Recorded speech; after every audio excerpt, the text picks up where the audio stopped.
Good morning students. Students, अपने topic को आगे बढ़ाते हैं। अपन केमिकल क्रांतिक में जो आज टॉपिक डिस्कस कर रहे हैं वो डिस्कस कर रहे हैं कॉलिजन थ्योरी के बारे में। देखिए, कॉलिजन थ्योरी को सबसे पहले डेवलप करने का जो क्रेडिट जाता है वो दो साइंटिस्ट को जाता है।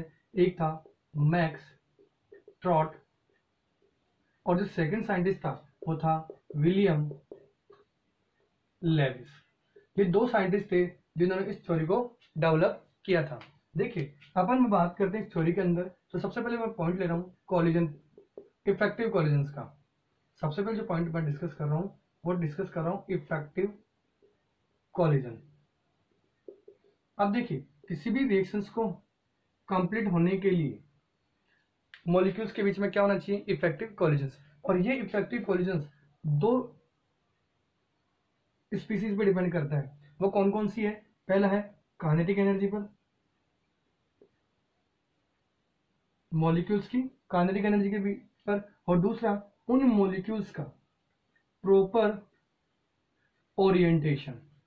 इन दो चीजों पर क्या डिपेंड कर रही है? इफेक्टिव कॉलिजन्स डिपेंड कर रहा है। अब देखिए, अगर मैं काइनेटिक एनर्जी की बात करूं तो मैं इसको यूज ऐसा समझा सकता हूं कि जो मॉलिक्यूल्स होते हैं जो आपस में कोलाइड करते हैं, जिनमें कोलिजन होता है, उन मॉलिक्यूल्स के पास में एक सफिशिएंट काइनेटिक एनर्जी होती है। उस सफिशिएंट काइनेटिक एनर्जी को अपन क्या बोलते हैं? Threshold energy. तो मैं इसको ये लिख सकता हूं कि collisions the collisions in which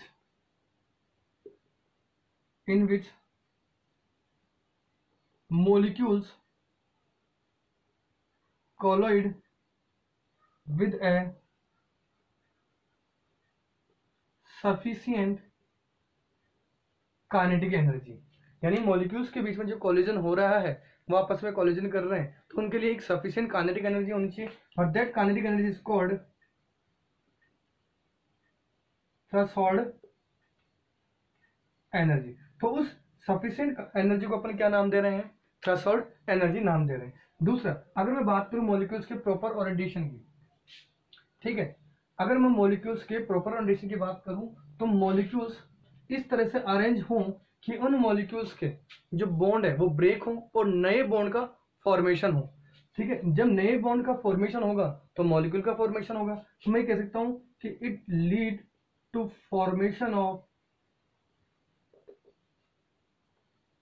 molecules, और मैं कह सकता हूं प्रोडक्ट। ठीक है, तो प्रोडक्ट का फॉर्मेशन किस पे डिपेंड कर रहा है? दूसरा, प्रॉपर ओरिएंटेशन पर। देखिए, इसको ऐसे समझते हैं अपन, देखो एक डायग्राम से समझते हैं। मैंने एक इक्वेशन ली,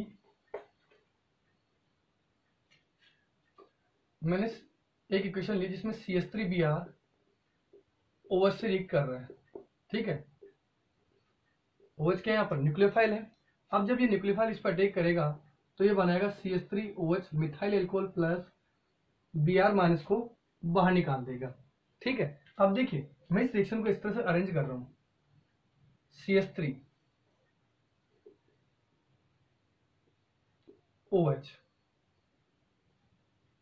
और इस पर अटैक कर रहा है ये, सॉरी, CH3Br, इस पर अटैक कर रहा है कौन? ये न्यूक्लियोफाइल। ठीक है, एक मैं ले रहा हूं इसको प्रॉपर ओरिएंटेशन में। प्रॉपर ओरिएंटेशन कैसे ले रहा हूं मैं इसको? देखिए, ये H, ये H, ये H, ये Br, जैसे ये इस पर अटैक करेगा तो ये जो OH होगा वो इस पे बाइंड होने की कोशिश कर रहा होगा, और जो Br होगा वो निकलने की कोशिश कर रहा होगा। तो एक इंटरमीडिएट स्टेट बनती है, ये इंटरमीडिएट बनता है ये। ठीक है, जिसमें क्या पता चल रहा है कि ये मॉलिक्यूल बाहर, ये आयन Br माइनस बाहर निकलने की कोशिश कर रहा है और ये OH इससे बाइंड होने की कोशिश कर रहा है। ठीक, तो इस तरह से मैं इसको प्रॉपरली, इस मॉलिक्यूल को इस तरह से अरेंज कर दिया मैंने। अब क्या होगा? ये Br माइनस बाहर निकल जाएगा और ये क्या बन जाएगा? CH3OH बन जाएगा। तो इस प्रॉपर ओरिएंटेशन में कोलिजन हुआ, और कोलिजन होने के बाद में क्या हो रहा है? प्रोडक्ट का फॉर्मेशन हो रहा है। अगर मैं इसी को इम्प्रॉपर अरेंजमेंट में अरेंज करता हूं, इम्प्रॉपर ओरिएंटेशन, इसको मैं इस तरह से लिख रहा हूं कि जो CH3Br है, यहां पे मैंने Br लिख दिया, ये पार्शियल नेगेटिव पार्शियल पॉजिटिव होता है, और ये OH इस पर फ्रंट साइड से अटैक कर रहे हैं। अब होगा क्या कि जब ये नेगेटिव इस दूसरे नेगेटिव के पास में आएगा तो इनके बीच में क्या होगा, रिपल्सन होगा। क्या हो रहा है इनके बीच में, रिपल्सन। अब जब रिपल्सन होगा, क्योंकि ओरिएंटेशन इनका प्रॉपर नहीं है, तो रिपल्सन होगा। रिपल्सन होने की वजह से ये मॉलिक्यूल्स आपस में रिएक्ट नहीं कर पाएंगे। जब रिएक्ट नहीं कर पाएंगे तो प्रोडक्ट का फॉर्मेशन नहीं होगा, नो प्रोडक्ट इज फॉर्म्ड। तो मैं कह सकता हूं कि मॉलिक्यूल्स के पास में प्रॉपर ओरिएंटेशन होना जरूरी है। तो दो चीजें अपन ने पढ़ ली इफेक्टिव कोलिजन्स के लिए, एक काइनेटिक एनर्जी जिसको मैंने क्या नाम दिया, थ्रेशोल्ड एनर्जी, यानी मॉलिक्यूल्स को कोलिजन करने के लिए एक प्रॉपर या सफिशिएंट काइनेटिक एनर्जी होना जरूरी है, जिससे वो क्या कर सके, आपस में कोलाइड कर सके और प्रोडक्ट का फॉर्मेशन कर सके। दूसरा मैंने कहा कि मॉलिक्यूल्स का जो अरेंजमेंट है वो क्या होना चाहिए, प्रॉपर होना चाहिए, ताकि वो आपस में कोलिजन करके प्रोडक्ट का फॉर्मेशन कर सके। ठीक है, अब देखिए मैं इसको ग्राफ से रिप्रेजेंट कर रहा हूं।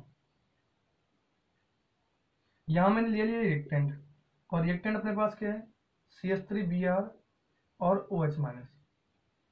ये मॉलिक्यूल्स को एक एनर्जी बैरियर को क्रॉस करना पड़ता है। ये अपने पास क्या है, एनर्जी बैरियर, और इसी एनर्जी बैरियर पर क्या बनता है, एक्टिवेटेड कॉम्प्लेक्स का फॉर्मेशन होता है, या मैं कह दूं इंटरमीडिएट का फॉर्मेशन होता है। जिस तरह से ड्रॉ कर सकते हैं इसको,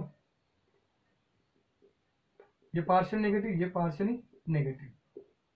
ठीक है, जिसको अपन क्या नाम दे रहे हैं, इसको इंटरमीडिएट में एक्टिवेटेड कॉम्प्लेक्स फॉर्मेशन के लिए जो एनर्जी होती है वही अपने पास क्या होती है, एक्टिवेशन एनर्जी होती है। और यहां पर अपने पास क्या मिल गया, ये प्रोडक्ट मिल गया CH3OH+Br-। यहां पर आप रिएक्शन की रेट ले सकते हो और यहां ले सकते हो reaction coordinate, sorry potential energy. ठीक है, तो अपन क्या कह रहे हैं कि मॉलिक्यूल्स के अंदर एक तो सफिशिएंट काइनेटिक एनर्जी का होना जरूरी है और दूसरा प्रॉपर ओरिएंटेशन का होना जरूरी है। चलिए आगे चलते हैं, अपन बात करते हैं इफेक्टिव कोलिजन फ्रीक्वेंसी की। अब कोलिजन फ्रीक्वेंसी क्या होती है, जब मॉलिक्यूल्स आपस में कोलाइड करेंगे तो इनके बीच में एक कोलिजन फ्रीक्वेंसी होगी,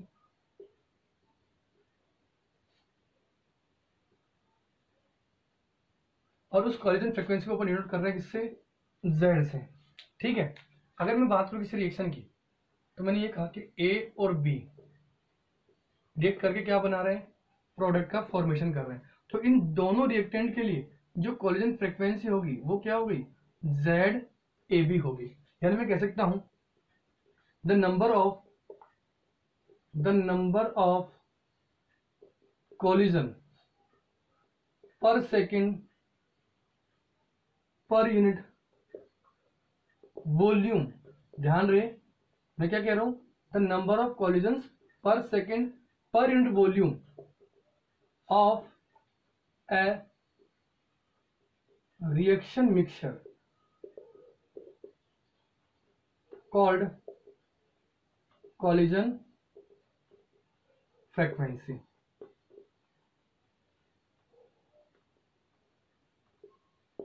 ठीक है, किससे डिनोट कर रहे हैं इसको, Z से डिनोट कर रहे हैं। तो इस रिएक्शन के लिए जो रिएक्टिंग स्पीसीज है उनकी जो फ्रीक्वेंसी उसको किससे डिनोट कर दिया मैंने, ZAB से। अब देखिए एक अपन बात कर रहे हैं इसी के अंदर इफेक्टिव कोलिजन, जिसको अपन सॉरी F से डिनोट कर रहा हूं। ये क्या है, इसको अपन कहते हैं जब fraction of molecules, fraction of molecules, ये अपन ने डिस्कस किया था इफेक्ट ऑफ टेम्परेचर में, जहां जितने मॉलिक्यूल के अंदर जो फ्रैक्शन हो रहा था वो आगे चल करके इस पर डिपेंड करता था टेम्परेचर। जब टेम्परेचर बढ़ाया मैंने तो फ्रैक्शन ऑफ मॉलिक्यूल्स बढ़े, और फ्रैक्शन ऑफ मॉलिक्यूल्स बढ़ने से जो रेट ऑफ रिएक्शन थी वो क्या हुई थी, फास्ट हो गई थी।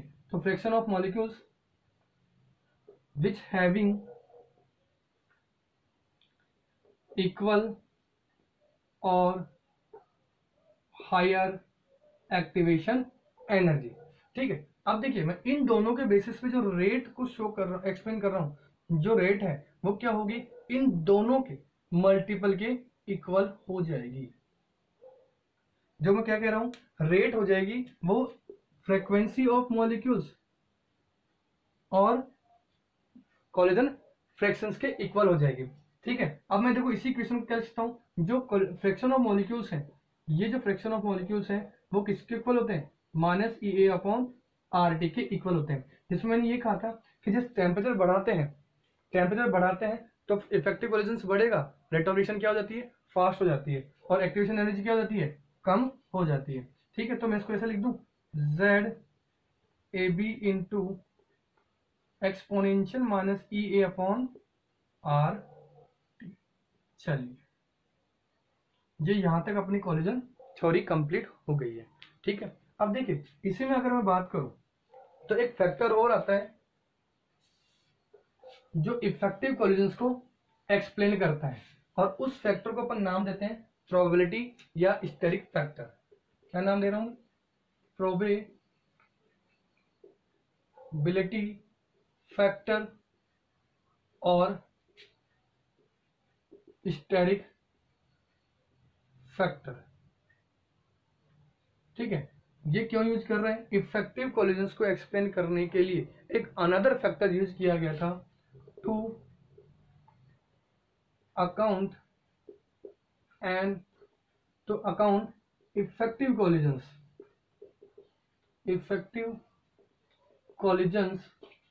And another factor P is used and it is called steric factor और probability factor।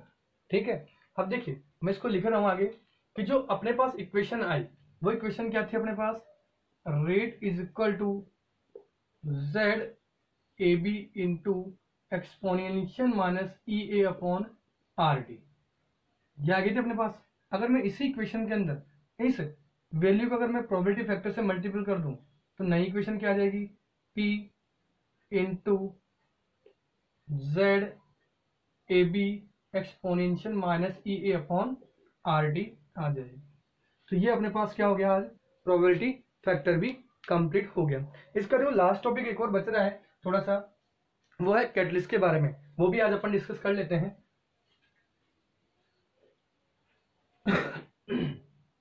देखो कैटलिस्ट के लिए ये कहा जाता है कि catalyst decrease the activation energy.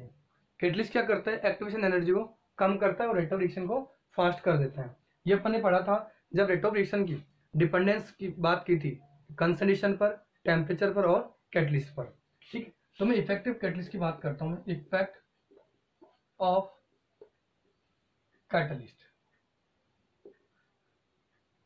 Catalyst का रेट ऑफ रिएक्शन पे क्या इफेक्ट पड़ेगा, तो ध्यान रखना कैटलिस्ट क्या करता है, it decrease the activation energy and increase rate of reaction.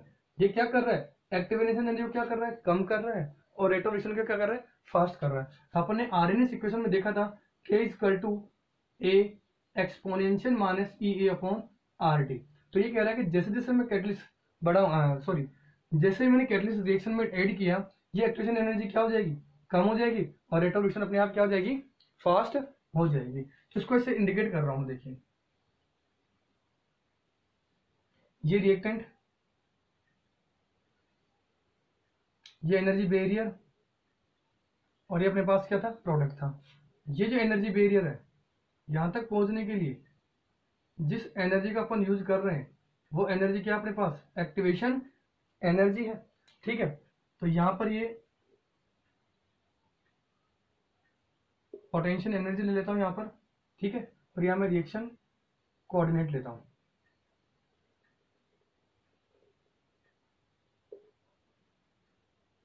ठीक है, अब देखिए मैंने जैसे इस रिएक्शन में कैटलिस्ट मैंने ऐड किया, इस कैटलिस्ट की वजह से एक्टिवेशन एनर्जी क्या हो गई, कम हो गई। तो ये एक्टिवेशन एनर्जी क्या हो रही है, E A decreased in presence of catalyst. ठीक है, और जैसे एक्टिवेशन एनर्जी कम हो गई तो प्रोडक्ट के बनने की जो रेट है वो क्या हो जाएगी, फास्ट हो जाएगी। अब ध्यान रखना इसके लिए जो सबसे इंपॉर्टेंट है कैटलिस्ट के लिए, वो कैटलिस्ट के लिए क्या क्या इंपॉर्टेंट है। देखिए पहले जो पॉइंट है इसमें, कैटलिस्ट डेल्जी को कभी भी इफेक्ट नहीं करता है, it does not alter the gives free energy. दूसरा पॉइंट, इट यूज्ड या it catalyse only spontaneous process या स्पॉन्टेनियस रिएक्शंस के लिए कह देता हूं। ये किसको कैटलाइज करता है? केवल स्पॉन्टेनियस रिएक्शन को ही कैटलाइज करता है, नॉन स्पॉन्टेनियस को कैटलाइज कभी नहीं करता। तीसरा पॉइंट, ये equilibrium constant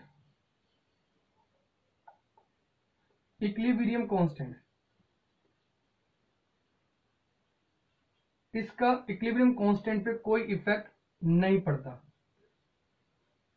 no effect on equilibrium constant, लेकिन ये इक्विलिब्रियम को अटेंड करने में हेल्प करता है। यानी रिएक्शन जितनी फॉरवर्ड में जा रही होती है, फॉरवर्ड रिएक्शन हो रही होती है, उतनी ही बैकवर्ड रिएक्शन भी हो रही, उतनी इतनी तेजी से। तो ये कह रहा है कि जो इक्विलिब्रियम है but help to attain equilibrium,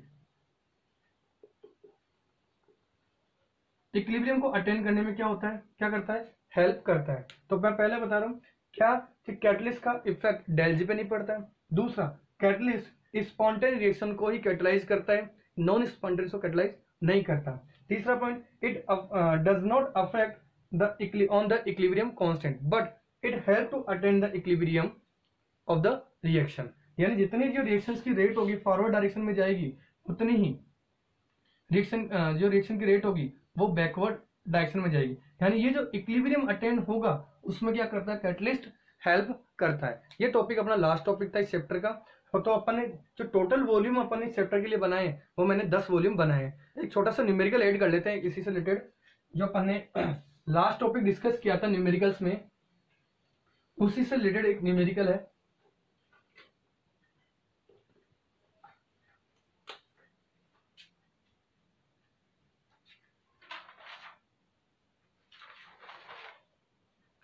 देखिए न्यूमेरिकल ये है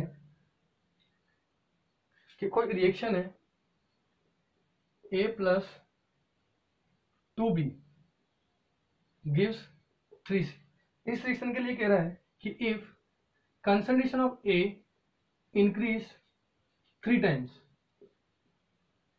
and concentration of B increase 2 times, जब ये कंसंट्रेशन इंक्रीज होगी तो जो रिएक्शन की रेट होगी, रिएक्शन रेट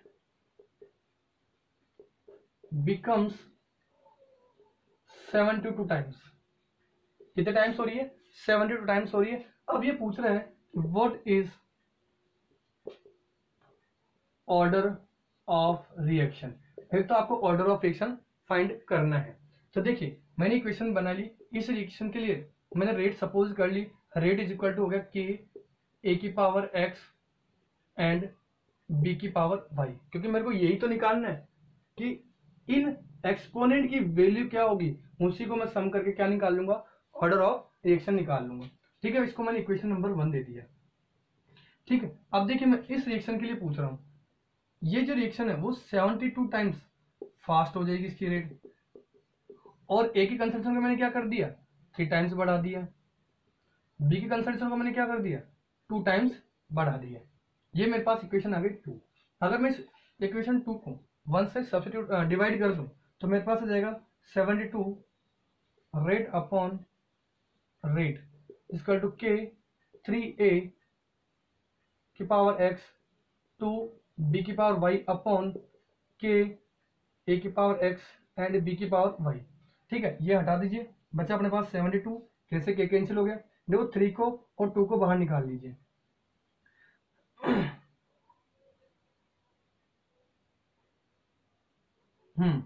ये कितना हो गया? 3 और 2 को बाहर निकालिए तो 3 की पावर x इंटू 2 की पावर y आ गया। बचा क्या अपने पास? a की पावर x b की पावर y अपॉन a की पावर x एंड b की पावर y। ये भी आपस में कैंसिल हो गए, तो रिमेनिंग अपने पास क्या बच रहा है? 72 इज इक्वल टू हो गया 3 की पावर x इंटू 2 की पावर y। अब देखिए 72 होता किसके इक्वल है? मैं इसको लिख सकता हूँ 9 8 जा 72 लिख सकता हूँ। ठीक है, 3 की पावर x इंटू 2 की पावर y। अब देखो 3 का जो स्क्वायर होता है वो कितना होता है? 9 होता है। ऐसे ही 2 का जो क्यूब होता है वो कितना होता है, 8 होता है। अब मैंने ये कैसे मान लिया, ये मैंने एज्यूम कर लिया, ये अपन जानते हैं वैसे एज्यूम क्या करना है कि जो 3 और जो 2 है, ये जो बेस है इनको इक्वल करना है मेरे को। तो मैंने देख लिया इनका स्क्वायर कौन सा स्क्वायर किसका होता है। तो ये क्या हो गया, 3 की पावर x इंटू 2 की पावर y। अब देखो बेस सेम है तो मैं कह सकता हूँ कि जो x है वो तो 2 के इक्वल हो गया और जो y है वो 3 के इक्वल हो गया। अब मैं यहाँ से इस रिएक्शन को इस टर्म में लिख सकता हूँ कि the rate of the reaction is becomes equal to K A की पावर एक्स की जगह में क्या लिख सकता हूँ 2 और बी की पावर क्या लिख सकता हूँ 3 लिख सकता हूँ। तो मेरे पास जो ऑर्डर ऑफ रिएक्शन है विद रेस्पेक्ट टू ए वो तो कितनी आ गई सेकंड, और order of reaction with respect to B वो कितनी आ गई 3 आ गई। ठीक है, तो what is order of reaction with respect to A and B, ये अपने को कैलकुलेट करना था। तो ए के रेस्पेक्ट में ऑर्डर ऑफ रिएक्शन कितनी आ गई सेकंड आ गई, और बी के रेस्पेक्ट में ऑर्डर ऑफ रिएक्शन कितनी आ गई 3 आ गई। पहले अपन ने ये देखा था कि ऑर्डर ऑफ रिएक्शन में कंसंट्रेशन चेंज करके जो रिएक्शन की स्पीड थी वो कितनी हो रही थी। ठीक है भाई, 3 टाइम्स मैंने देखा था, जैसे फर्स्ट ऑर्डर सेकंड ऑर्डर और थर्ड ऑर्डर के लिए अपन ने पहले निकाल लिया था। आज उसी से रिलेटेड क्वेश्चंस मैंने समझाया। ठीक है, एक क्वेश्चन और करना है, कोई फर्स्ट ऑर्डर रिएक्शन है,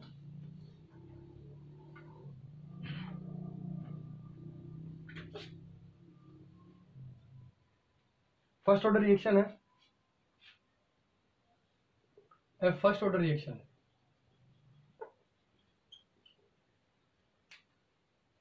is 50% complete in 20 minutes। कोई रिएक्शन है जो 50% कंप्लीट हो रही है 20 मिनट्स में, उसके लिए क्या पूछ रहा है, what is rate constant of the equation. क्या पूछ रहा है, रेट कांस्टेंट पूछ रहा है। देखो 50% का मतलब ये टी हाफ कह सकता हूं किसको मैं। ठीक है, तो इसके लिए मेरे पास फॉर्मूला था T half is equal to 0.693 upon K था। क्या टी हाफ अपने को दे रखा है 0.69 कांस्टेंट वैल्यू है, तो मैं के निकाल सकता हूँ यहाँ से 0.693 अपॉन टी कितना है 20 मिनट्स। अब इसको सोल्व कर लीजिए, कितना जाएगा ये approx 334 point something into 10 to power -3। इसको मैं लिख दूँ 0.034 मिनट कर दूं क्या, मिनट कर दूं क्या। तो इस तरह से भी अपन इस क्वेश्चन को सॉल्व कर लेते हैं। चलिए आगे का क्वेश्चन करते हैं। ठीक है, चलिए आगे क्वेश्चन में देखिए, इस क्वेश्चन की बात करें अपन, इस क्वेश्चन में अपने को एक एक्सपेरिमेंटल डाटा दे रखा है। ये अपने पास कोई केमिकल रिएक्शन है, उस केमिकल रिएक्शन के अंदर जो एक्सपेरिमेंट डाटा है, ए की concentration mole per litre, B की कंसंट्रेशन मोल पर लीटर, और initial rate formation of D, किसके बारे में दे रखा है, initial rate formation of D mole per litre पर मिनट, वो दे रखा है अपने पास ये वाला डाटा। पहला एक्सपेरिमेंट है जिसमें ए की कंसंट्रेशन दे रखी है, बी की कंसंट्रेशन दे रखी है और इसकी रेट दे रखी है। ऐसे ही सेकंड डाटा और थर्ड डाटा और फोर्थ डाटा दे रखा है इन्होंने। ठीक है, ये सारा एक्सपेरिमेंट बेस्ड है। इस क्वेश्चन में इन्होंने पूछा है कि इस रिएक्शन के लिए रेट लो क्या होगा और दूसरा रेट कांस्टेंट की वैल्यू क्या होगी या रेट कांस्टेंट क्या होगा। तो इस एक्सपेरिमेंट डाटा में अपने को जो गिवन है उसी के बेसिस पर अपन क्या निकालेंगे, रेट लो निकालेंगे और रेट कांस्टेंट निकालेंगे। अब देखिए इस इक्वेशन में मैं अगर ये कहूं कि जो रेट है वो इक्वल होगी के ए की पावर एक्स और बी की पावर वाई। अब मेरे को ये पता नहीं कि एक्स क्या है और वाई क्या है, तो अगर मेरे को एक्स और वाई पता चल जाए तो मैं रेट लो को लिख दूंगा और उसी के बेसिस पे मैं क्या निकाल लूंगा, रेट कांस्टेंट निकाल लूंगा। तो सबसे पहले मेरे को ये पता लगाना है कि जो एक्सपोनेंट एक्स है और वाई है वो है क्या। आई बात समझ में, पहले इसका पता लगाते हैं। ठीक है, देखिए इसका पता लगाने के लिए अपन क्या कर रहे हैं कि अगर सबसे पहले अगर मैं इसकी बात करूं तो देखो यहाँ पर ये दोनों की दोनों वैल्यू 0.1 है। अब ऐसे अगर मैं x की वैल्यू निकाल लूं, इस a के लिए x की वैल्यू निकाल लूं, तो जो b है उसको मैं क्या करूंगा, पहले कांस्टेंट करूंगा। अब देखिए b को कांस्टेंट करने के लिए यहाँ पे 0.1 कंसंट्रेशन है और यहाँ पे भी 0.1 कंसंट्रेशन। तो सबसे पहले मैं क्या करूंगा, एक्सपेरिमेंट फर्स्ट और फोर्थ के बेसिस पे मैं क्या निकाल लूंगा, इस x की वैल्यू पता लगा लूंगा। फिर मैं क्या करूंगा, इस b को y को कैलकुलेट करने के लिए मैं इस a की कंसंट्रेशन क्या करूंगा, कांस्टेंट करूंगा जो यहां रहे। ठीक है, तो इसके बेसिस में मेरे पास क्या आ जाएगा, ये एक्सपोनेंट y कैलकुलेट हो जाएगा। उन दोनों के वैल्यू को रख करके मैं रेट लो बना लूंगा और फिर कंसंट्रेशन किसी भी एक की रेट को रख करके मैं क्या निकाल लूंगा, के निकाल लूंगा। जैसे अपन बात करते हैं कैसे आया है, ये कैसे होगा, ये अपन डिस्कस करते हैं। देखिए अगर मैं फर्स्ट रिएक्शन की बात करूं, उसका मैंने रेट R1 मान ली, ठीक है, ये इक्वल हो गया के ए की पावर एक्स और बी की पावर वाई। अब रेट R1 की वैल्यू कितनी दे रखी है, 6.0 into 10 to power minus K 3 दे रखी है। के ए की वैल्यू कितनी दे रखी है, 0.1 की पावर एक्स, बी की वैल्यू कितनी दे रखी है, 0.1 की पावर वाई। ये इक्वेशन मैंने 1 मान ली, ठीक है। अब देखिए दूसरी इक्वेशन के लिए मैं रेट 2 मान लू। रेट 2 क्या दे रखा है, K equal to sorry R equal to A की पावर एक्स बी की पावर वाई। यहां दे रखा है रेट 2 के सॉरी इस रेट 4 की बात कर लेते हैं अपन, एक्सपेरिमेंट नंबर 4 के लिए ले रहा हूं, इस एक्सपेरिमेंट की बात कर रहा हूं, ठीक है। पहला जहां पे बी की कंसेंट्रेशन को मैं क्या कर लूंगा, कांस्टेंट कर लूंगा, तो इसको मैंने R4 लिख दिया, ठीक है भाई। एक्सपेरिमेंट नंबर 4 के लिए रेट लिख रहा हूँ, तो ये वैल्यू कितनी है, 2.40 into 10 to power minus K 2 है। ये इक्वल हो गया के ए की पावर कितनी है यहाँ पर, सॉरी ए की कंसेंट्रेशन कितनी है, 0.4 की पावर एक्स और बी की कंसेंट्रेशन कितनी है, 0.1 की पावर 2। ये दो एक्सपेरिमेंट आ गए मेरे पास, ये दो डाटा आ गए। अगर मैं इस इक्वेशन 2 में इस इक्वेशन 1 से डिवाइड कर दूं, यानी 2/1 कर रहा हूँ, यानी रेट 4/रेट 1 कर रहा हूँ, ठीक है। तो यहाँ पर था value 2.40 into 10 to power minus K 2 upon 6.0 into 10 to power minus K 3 equal to के 0.4 की पावर एक्स 0.1 की पावर वाई अपॉन के 0.1 0.1, ठीक है। यहां से कैंसिल होगा, देखो ये कैंसिल कर लो, 3 और 2 -1 बच गया, ऊपर चला जाएगा वो क्या हो जाएगा, 10 टू पावर 1 हो जाएगा। यहां से इसको हटा दीजिए, ठीक है, 0 से 0 हटा दीजिए, ये कितने पे गया, यहाँ 2 जीरो नीचे लगेगी ना भाई, 2 डिजिट हटेगी है, 1 जीरो और लग गई यहाँ पर, इस 1 जीरो को हटा दीजिए, ये लो, तो बच्चा क्या 24/6 कितना आ जाएगा, 4 आ जाएगा। यहाँ क्या बचा, कैसे के कैंसिल हो गया, ठीक है, ये भी कैंसिल हो गया, बचा क्या मेरे पास 0.4 अपॉन 0.1, ये एक्स ये भी एक्स, ये दोनों डिजिट हटा दीजिए पॉइंट को, बचा क्या अपने पास 4/1 की पावर एक्स बच गया। ये इसको मैं लिख दूं अब 4 की पावर एक्स, यानी मैं ये कह सकता हूं कि जो एक्स की वैल्यू आ रही है उसको मैं क्या मान लू, पावर 1 मान लू, जो एक्स की वैल्यू आ रही है वो क्या आ गई मेरे पास 1 आ गई। यानी इस ए की जो एक्सपोनेंट की वैल्यू है वो मेरे पास कितनी आ रही है, 1 आ रही है। कैसे समझ में आ गई होगी, इसको मैंने जैसे कैंसिल आउट किया, इसको कैंसिल किया, कि मेरे पास आ गया 4 और यहाँ आ गया 4 की पावर एक्स, ठीक है, ये दोनों पॉइंट हट गए, बचा गया 4/1 की पावर एक्स। अब देखो 4 की पावर 1 लिख सकता हूँ मैं, तो जो बेस है वो दोनों कॉमन, इसमें सेम है बेस, सेम बेस है, तो पावर किसके इक्वल हो गई, एक्स इक्वल हो गई किसके 1 के। तो ये तो पहला एक्सपेरिमेंट था, उस एक्सपेरिमेंट के बेसिस पे मैंने क्या निकाल लिया, इस ए जो वैल्यू है एक्सपोनेंट ऑफ ए का है जो एक्स है वो मैंने निकाल लिया। अब देखिए बी का एक्सपोनेंट वाई क्या होगा, ये अपन निकालते हैं। ए के रेस्पेक्ट में मेरे पास, इस ए के रेस्पेक्ट में मेरे पास एक्स की वैल्यू कितनी आ गई, 1 आ गई। अब देखिए बी के रेस्पेक्ट में देखें अपन, अब बी के रेस्पेक्ट के लिए मेरे को सेकंड एक्सपेरिमेंट और थर्ड एक्सपेरिमेंट लेना है, जहां पर मैंने इस ए की कंसेप्ट को मैं क्या कर लूंगा, कांस्टेंट कर लूंगा। चलिए R2 equal to K A की पावर एक्स बी की पावर वाई, R2 दे रखा है इन्होंने 7.2 इंटू 10 टू पावर -2, के ए की कंसेप्ट कितनी है 0.3 की पावर एक्स 0.3 की पावर एक्स, वाई कितना दे रखा है 0.2 की पावर वाई, ठीक है। ये अपने पास इक्वेशन आ गई थर्ड। ऐसे में R3 निकाल लू, R3 equal to K A की पावर एक्स बी की पावर वाई, R3 की वैल्यू रखी है 2.88 into 10 to power -1 equal to K A की वैल्यू रखी है 0.3 एक्स 0.4 की पावर वाई। ये क्वेश्चन नंबर आ गया मेरे पास 4। अब क्या करो 3 डिवाइडेड बाई 2 कर दो, यानी जो रेट 3 है उसको रेट 2 से डिवाइड कर दीजिए, तो मेरे पास जो आ जाएगा वो आ जाएगा 2.88 into 10 to power -1 upon 7.2 into 10 to power -2 is equal to K 0.3 की पावर x, 0.4 की पावर y अपॉन k 0.3 की पावर x और 0.2 की पावर y आ गया था। ठीक है, अब देखिए यहाँ पे जो कैंसिल होने वाले उसको मैंने काट दिया, ये कैंसिल कर दिया मैंने। ठीक है, अब मेरे पास देखो, इसको देखो, ये 2 है, ये 1 है, एक पावर ऊपर चली जाएगी, 10 की पावर प्लस के 1 हो जाएंगे। ठीक है, मेरे पास क्या बच रहा है, 2.88 अपॉन 7.2 इंटू 10 टू पावर 1 बच गया।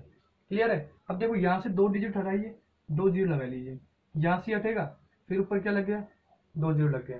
ठीक है, इसको कैंसिल कर दीजिए, ये हो गया अपने पास। अगर मैं इसको 12 से डिवाइड करूँ तो ये 12 से डिवाइड हो जाएगा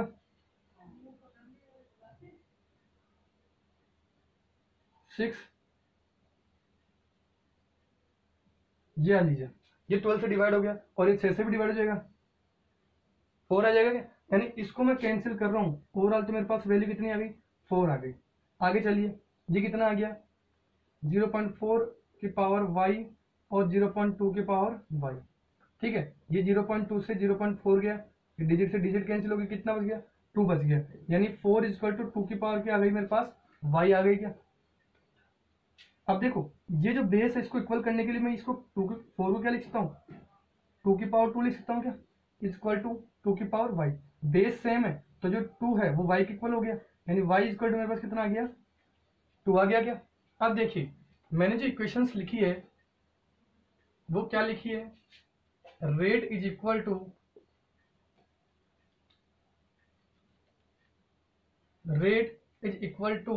के ए की पावर x बी की पावर y। तो जो रेट लो है, न्यू रेट लो, वो क्या आ गया, रेट लो क्या आ गया, rate equal to K A की पावर कितनी आ गई, 1 और बी की पावर कितनी आ गई मेरे पास, 2। यानी ओवरऑल अगर मैं ए के रेस्पेक्ट में देखूं तो रिएक्शन फर्स्ट ऑर्डर है, और बी के रेस्पेक्ट में देखूं तो रिएक्शन कितनी है, सेकंड ऑर्डर। अगर मैं ओवरऑल रिएक्शन की बात करता हूं तो थर्ड ऑर्डर रिएक्शन हो जाएगी।